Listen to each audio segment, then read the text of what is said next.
Specially আজকে ভাবলাম, যেহেতু আজকে রবিবার বাড়িতে আছি, আমি রান্না করছি, জাস্ট স্নান করে এলাম।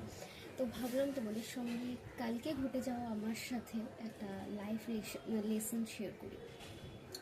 সো সো আমি না ছোটো থেকে ভীষণভাবে সফট একটা মানুষ, মানে নরম স্বভাবের মানুষ, খুবই ইন্ট্রোভার্ট।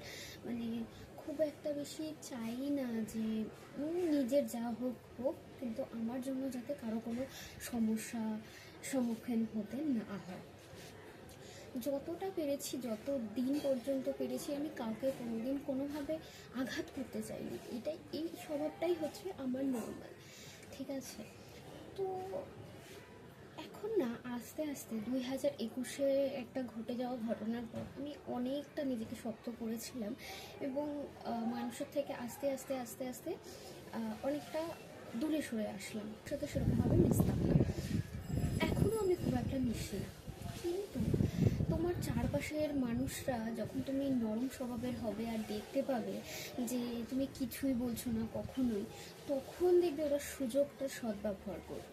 কেমন ধরো বলছি, তুমি কোনো ঘটনায় কিছু বলছো না, তো ওরা ভেবে নিচ্ছে ও তো কিছুই বলছে না, ওকে দিয়ে তো ওকে যা কোনো কিছুই করা যায়, ওর থেকে এই ব্যাপারটা করাই যায়, ওকে চাপ দিয়ে এটা করানোই যায়, ও কিছুই বলবে না।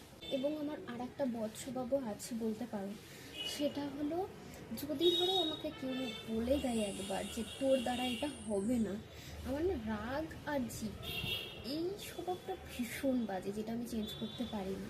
এবং এই বদ স্বভাবের জন্যই আমি ট্রাই করি, যে আমাকে বলে যে এটা তুই করতে পারবি না, ওইটাই আমি করার চেষ্টা করি এবং সেটা করি। তার জন্য এটা না যে আমি মানে তাকে একটা শিক্ষা দিলাম, সেই জন্য নয়, নিজেকে প্রুভ করার জন্য, হ্যাঁ আমি পেরেছি, আমি পারবো।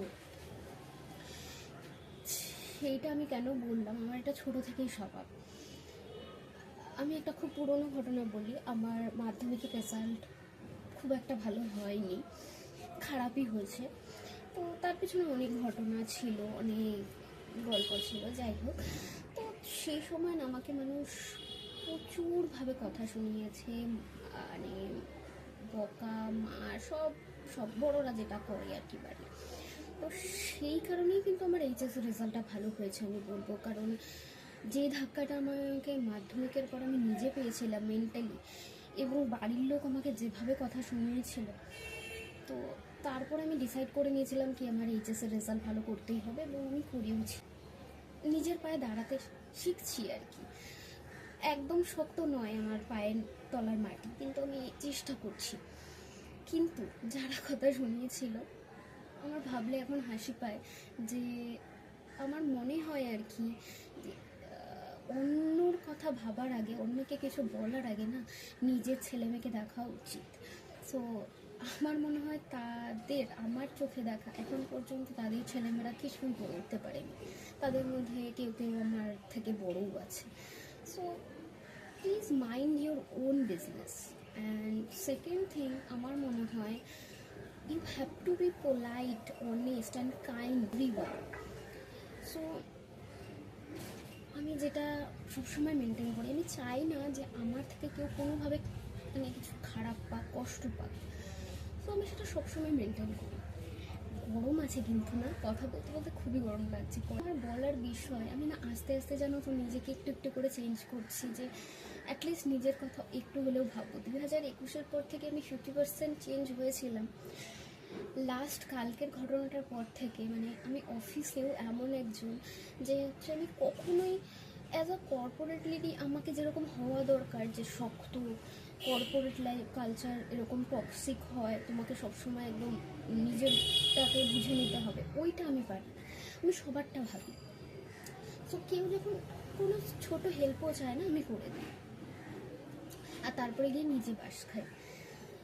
কালকের বাসটা আমি ঠিক বলতে পারছি না, কারণ আমার সাথে ঘটে যাওয়া এমন একটা ঘটনা, যেটা আমি যদি এখন বলি, কারণ আমার সিনিয়র সে, তো আমি সেভাবে বলতে পারছি না। কিন্তু আমি কালকে তাকে কথা শুনিয়েছি, আমার এল থেকে পার্সোনাল ঘটনা ছিল, সেই জন্য কথা শুনিয়েছি। কিন্তু আমার জায়গা থেকে প্রফেশনালি সে আমার সিনিয়র, তো সিনিয়রের জায়গাটাই আছে। সেকেন্ড থিং আর একটা, সে আমাকে বারবার বলছিল যে আমার ভীষণ খারাপ লেগেছে তোমার কথাটা শুনে। আমি কিন্তু সফটলি সুন্দরভাবেই বলেছি, যতটুকু আমার সমস্যা হচ্ছিল বলে। তাও আমি অনেক দিন ওয়েট করার পর, অনেক হেল্প করার পর, আমার মাঝখানে অনেক স্যাক্রিফাইস করতে হয়েছে তার জন্য, তারপরে আমি কিচ্ছু বলিনি। কিন্তু আমার কালকে মনে হলো যে আমার বলা উচিত, সেই জন্য আমি বললাম। এবং তার নাকি অনেক খারাপ লেগেছে, সে আমাকে বারবার বলছিল। বিশ্বাস করো, আমি তাকে একবারও সরি বলিনি, কারণ আমার মনে হয়নি আমি কোনো ভুল করেছি। সো তোমরাও যদি এরকম স্বভাবের হও, তাহলে please choose to B your self. নাহলে সবাই তোমাকে স্টুপিড বানাবে, সবাই চেষ্টা করবে নিজের সুবিধাটা নিয়ে তোমাকে ঠকিয়ে দেবে। ও আর একটা কথা তোমাদের আমি বলতে ভুলে গেছিলাম। তোমরা জানো, আমার ফার্স্ট কোম্পানি থেকে, মানে আমি ফার্স্ট যেখানে এইচআর হিসেবে জয়েন করেছিলাম, ওখানে আমি যখন রিজাইন করি, আমার সিনিয়র একজন আছে, ওনার ব্যাপারে আমি কিছু বলতে চাই না। যাই হোক, আমি বললামই তো, আমি কারোর ব্যাপারে খারাপ কিছু বলতে চাই না। কিন্তু আমি বেরিয়ে আসার পরেও আমার কলিগদের সাথে তো আমার কথাবার্তা হতো। আমি শুনেছি উনি নাকি বারবার আমার ব্যাপারে বলতো যে আমি কখনোই ভালো কোম্পানিতে, ভালো জায়গায় জব পাবো না।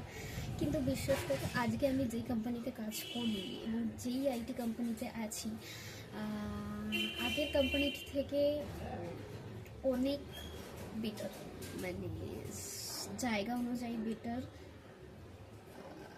কোম্পানি সাইজ অনুযায়ী বেটার, ব্র্যান্ড নেম আছে। সো আমি আর কিছু বলতেই চাই না তাদের। তাই তারা যা বলে বলতে দাও, নিজেকে প্রুফ করা ভীষণ ভীষণ ভীষণ জরুরি। চলো আজকের মতো এইটুকুই। তোমরা কমেন্টে জানাবে তোমাদের সাথে এরকম ঘটনা ঘটে কিনা।